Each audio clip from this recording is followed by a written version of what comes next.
Hello, everyone, and welcome to another Flower Power Live. I've just returned from a trip to what I call instant summer. I went down to the Caribbean. I've never been there before, and it truly was just like being transported into the middle of July. And it was very nice, but very difficult to come back to the cold, brown New Hampshire that is still happening here. But because of that trip, it really made me think about the ocean, and the ocean and plants equals seaweed. So tonight I'm going to be sharing with you a little bit about seaweed. My name's Allison from the Well Cultivated Life, and thank you for joining me here tonight. There are many different types of seaweed that are edible for humans, and there's a long history of use of seaweed for indigenous peoples. Anyone who lived near the ocean would go out and collect seaweed for uh, several different uses, mostly for food. And of course, the word seaweed is really generic and it encompasses lots of different types of plants. Most of them are a type of algae, and they're categorized by red, green, or brown, but that really isn't based on their color and so on. And so, um, really, I'm not going to get into any of that sort of classification stuff or any of the Latin names, but I just want to share with you some of the common seaweeds and their benefits, and also a few controversies around seaweed um, that you might not be aware of.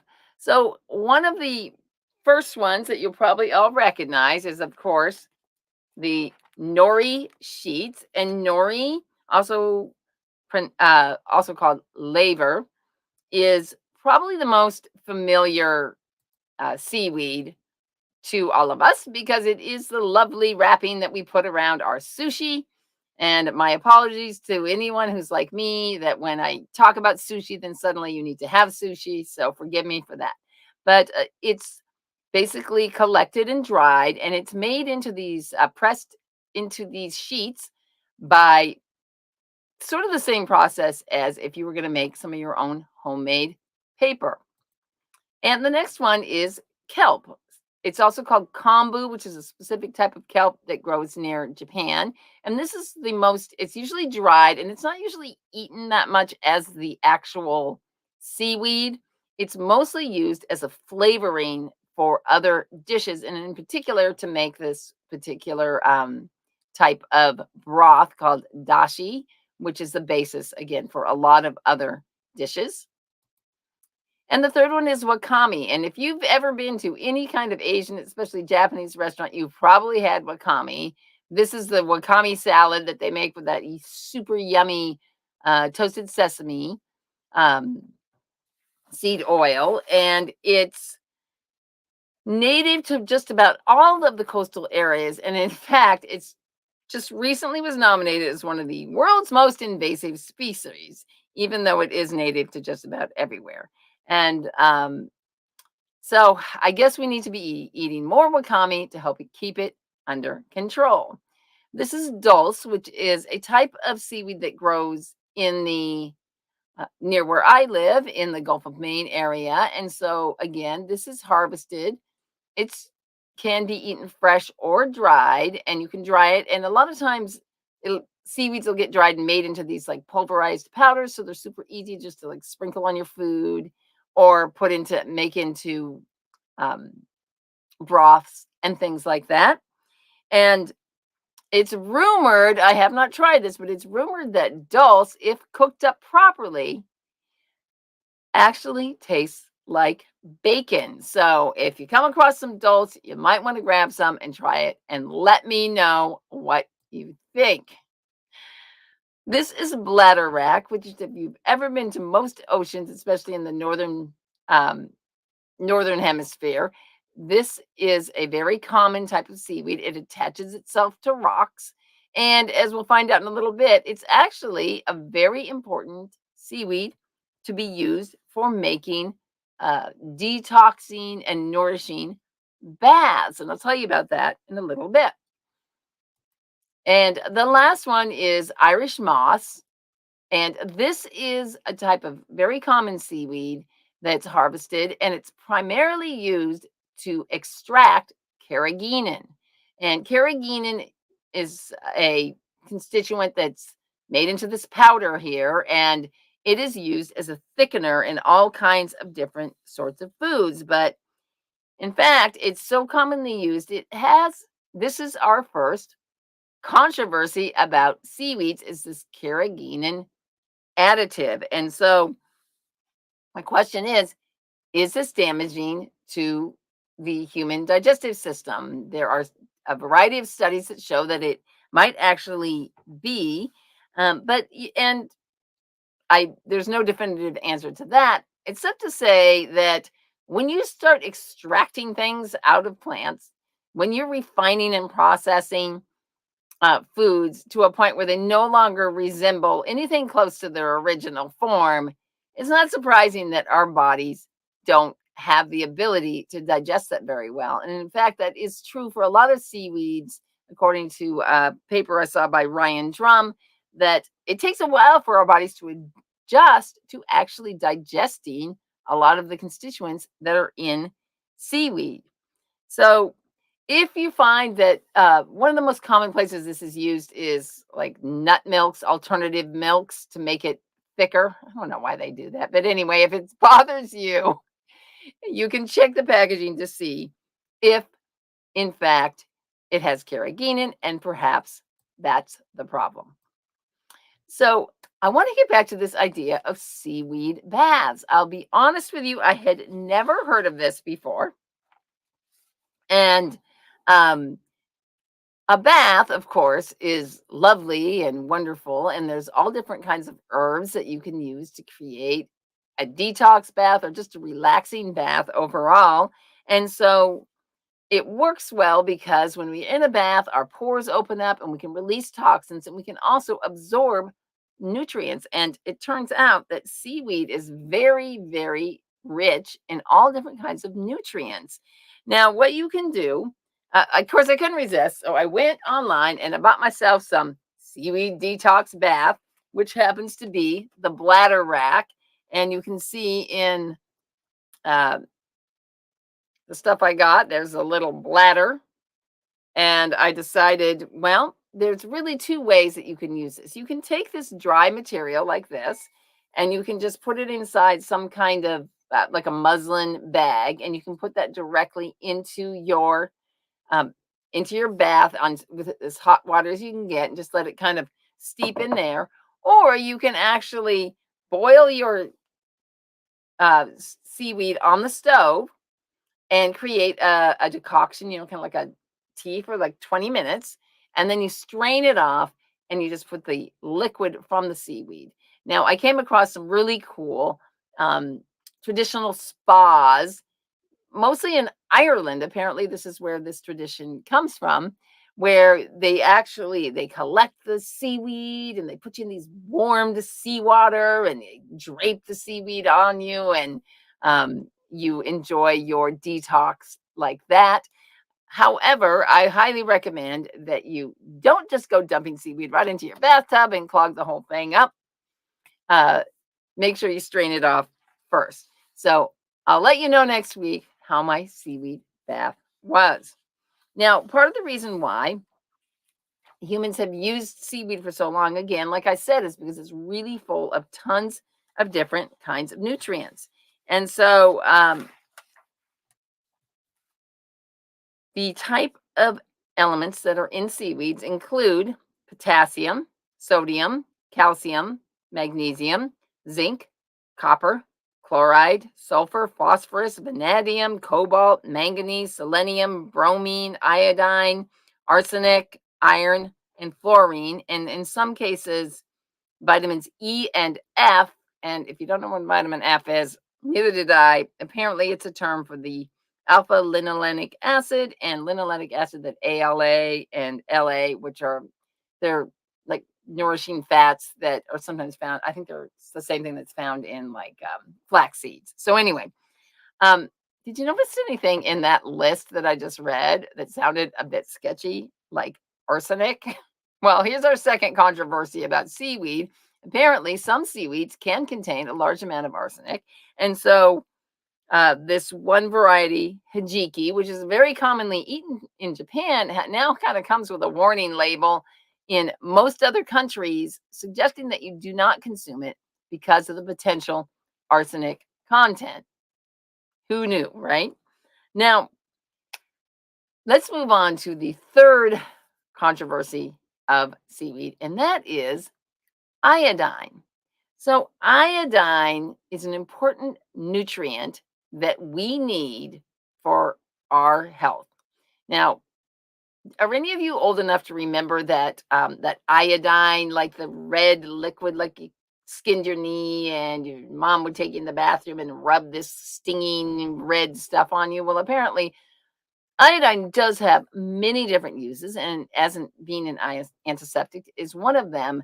But the main reason why we need iodine is because our thyroid creates hormones, and all of those hormones require iodine. These hormones are the key to driving energy production in our bodies. And so it's not really used for anything else other than that. Now, if you listen to the news at all, you know that thyroid disease is a huge thing, at least in the United States. Um, 27 million Americans have some level of thyroid disease. So you would think, oh, well, it must be iodine deficiency. And so just eat more seaweed, right? But iodine is a very interesting element because there's a minimum amount if we go too low and we're deficient, but there's also a maximum amount where we can get iodine toxicity. Most other elements like that, our body just doesn't use it and just gets rid of it if it's more than we need, but iodine is not the case. So the iodine is found in seaweed. It's not really found much in sea salt. So it must evaporate off during the drying process. And so what happened was it's only been about 100 years since we started having iodized sea salt. And this was a response to elevated rates of goiter that were found in the country. And so they were like, oh, goiter is an iodine deficiency disease. And so let's add iodine to our salts. And then that way people will be getting enough iodine. But the thing is that balancing this, like I said, is very tricky because even though we know there's been research done on, like, well, what are the levels that I should have?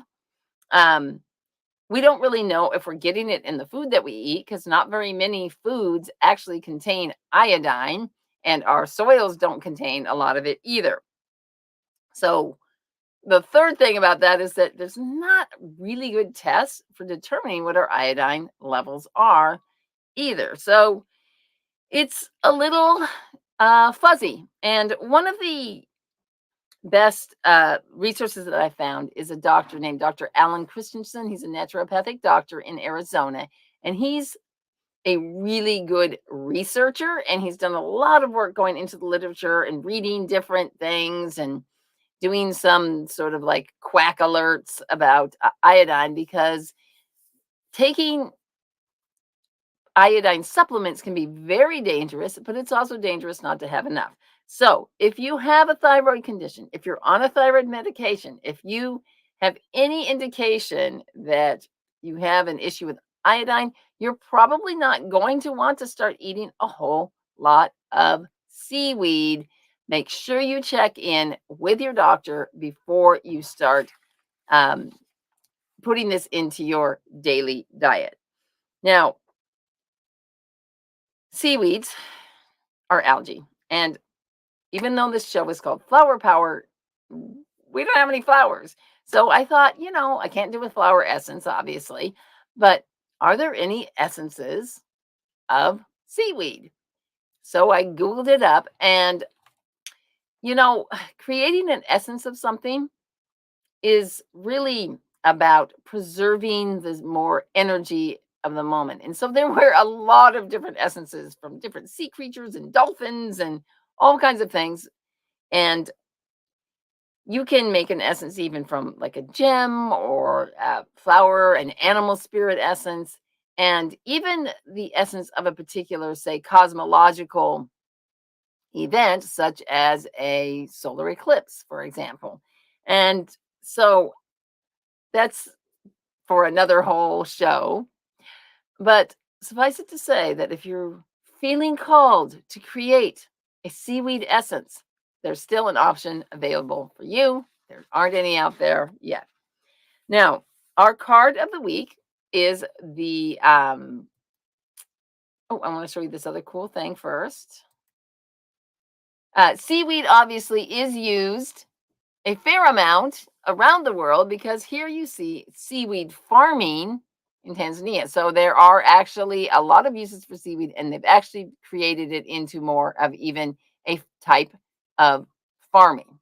Now, our card of the week is from the Herbcrafter's Tarot, once again, and it's a Curandara of water. Now, Curandara, which I cannot pronounce, is the Spanish word for like sort of wise woman or herbal, like a wise herbalist, a woman who is well versed in traditional skills and knowledge.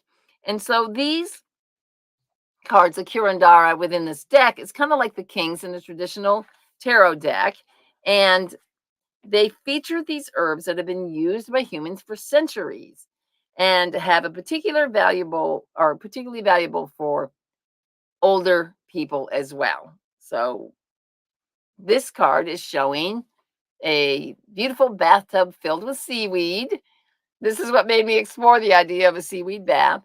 And there's an elderly woman's arm pouring the hot water into the bath. You can see the beautiful view outside, and there's all sorts of plants and shells and bath salts surrounding the bath. And she's getting ready to get in and take a detox bath. The words say, don't live in the shallows, live in the depths. Strengthen your bones in the ocean's ebb and flow. Rock gently on the water, heed the siren's song.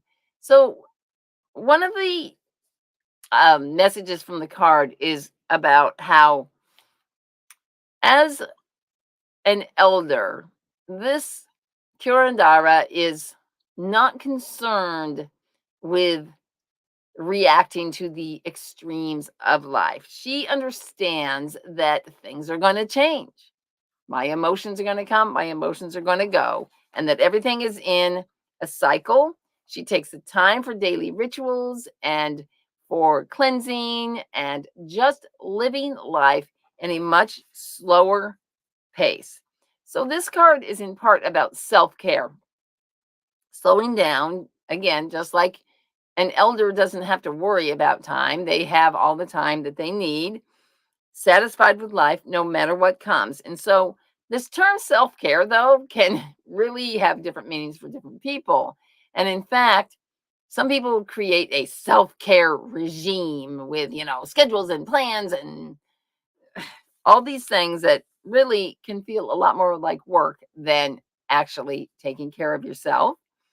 So the card and the message of the sea is that, again, the tides come in, the tides go out. And if you are taking proper care of yourself and staying in a more gentle flow of life, you are not going to be tossed about should there be a storm.